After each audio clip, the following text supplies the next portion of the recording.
Jadi yang ada yang orang mukul nggak kena mental gitu ya? Iya. Oke. Itu juga banyak, bukan cuma di Indonesia loh, bahkan di luar juga. Oh, di luar negeri ada? Di luar negeri juga. Saya pernah membuat juga video kayak gitu, misalkan ada yang dipukul mental. Ketika diajak sparring sama MMA, nggak sampai 1 menit KO. 15 detik kalau nggak salah ya, ada video. Jadi di mana fungsi kekuatan tadi? Nah, mungkin itu sama juga yang di Indonesia ya. Oh iya. Apalagi jangan sampai mengatasnamakan pencak silat gitu ya. Itu ya dia. mungkin mereka ada pandangan sendiri. Ini pandangan saya, mungkin kalau saya salah ya ini pandangan saya. Iya, betul. Kalau pandangan saya secara atlet ya, yang pukul mental itu saya belum pernah melihatnya langsung ya. Jadi rata-rata yang saya ketahui yang pukul mental itu adalah timnya sendiri. Oh, timnya sendiri? Iya sih emang. Saya sih pengen misalkan ada yang gitu, saya yang praktekin. Iya. Saya praktekin. Iya, tapi kalau bonyok jangan nyalain gua gitu ya. Dan juga mukulnya itu setiap mukul mental nih. Coba dipraktekin mukul sambil ngelompat nih, Superman punch gitu. Jadi kan mentalnya bisa ke atas. Oh, namanya Superman punch ya? Iya, jadi ngelompat jadi sambil mukul gitu kan. Jadi gini guys, straight lompat, mukul dari atas. Kalau emang ke atas juga. Kalau mentalnya ke atas lagi kayak terbang gitu, itu beneran ya, bisa jadi beneran. Iya. Dan saya hormat. Iya, kita hormatin banget. Tapi kalau cuma Tapi kalau sambil ngelompat masih jatuhnya ke sini juga berarti itu sekedar trik aja gitu. Bukan trik sih, tapi belief system lebih tepatnya ya. Cuma kepercayaan dia terhadap gurunya yang seakan-akan sakti gitu kan. Jadi dia nggak bisa nonjok. Dan jangan juga sampai membawa-bawa agama juga. Nah, itu banyak nih di channel-channel sebelah. Kalau memang ilmu itu berfungsi ya. Kalau memang berfungsi, coba nih ke medan perang.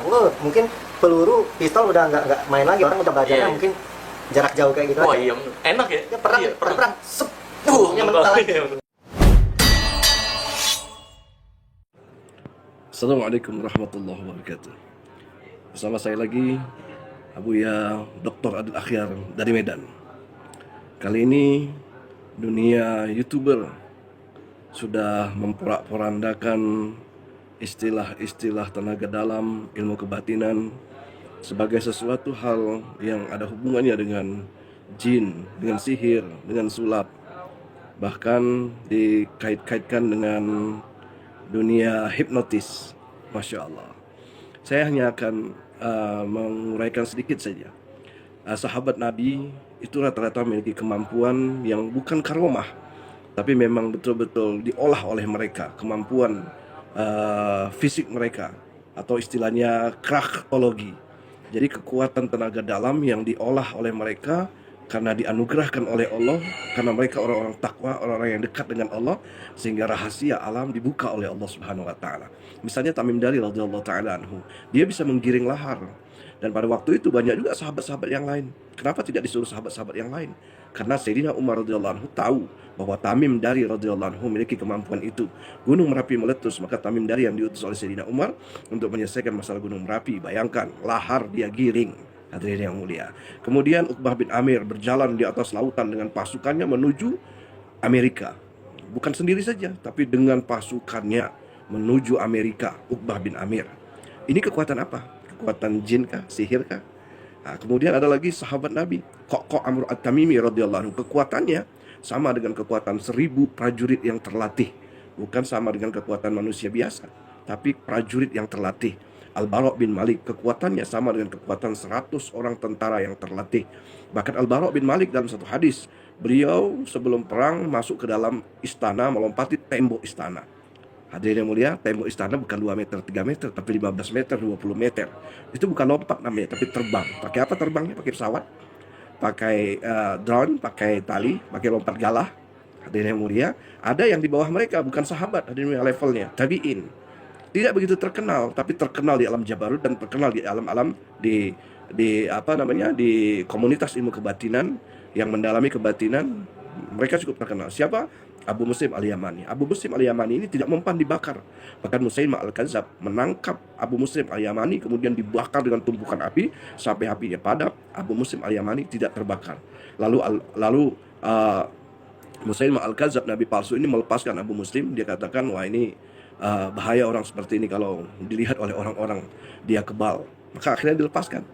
Akhirnya Abu Muslim Al-Yamani pergi ke Madinah. Sampai di Madinah bertemu dengan Sayyidina Umar. Sayyidina Umar cium keningnya. Dikatakan oleh Sayyidina Umar, inilah orang yang mewarisi ilmu Nabi Ibrahim alaihissalam.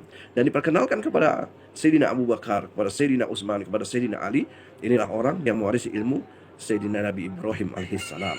Bayangkan hadirin mulia, ini orang-orang yang memiliki ilmu kebatinan, ilmu tenaga dalam yang terlatih. Kita jangan gagal faham. Dan kita jangan dibodoh-bodohin orang yang hanya baru setahun 2 tahun belajar ilmu kebatinan, setahun 2 tahun belajar ilmu tenaga dalam, terus suka mengambil kesimpulan.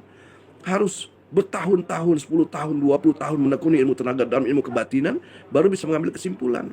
Bahkan riset kita harus langsung mengikuti praktisi-praktisi ilmu kebatinan, ilmu tenaga dalam, barulah kita paham. Kalau kita hanya mengambil perbandingan saja, sehingga nanti akhirnya ilmu tenaga dalam, ilmu kebatinan disamakan dengan sulap, disamakan dengan hipnotis, disamakan dengan ilmu sihir, disamakan dengan ilmu hitam. Nauzubillah min zalik. Ini ilmu-ilmu seperti ini adalah anugerah dari Allah Subhanahu wa taala karena prestasi ibadah, prestasi ketakwaan orang-orang soleh, lalu hijab tentang rahasia alam dibuka oleh Allah Subhanahu wa taala. Di buku saya menguraikan banyak tentang rahasia kehebatan wali-wali Allah.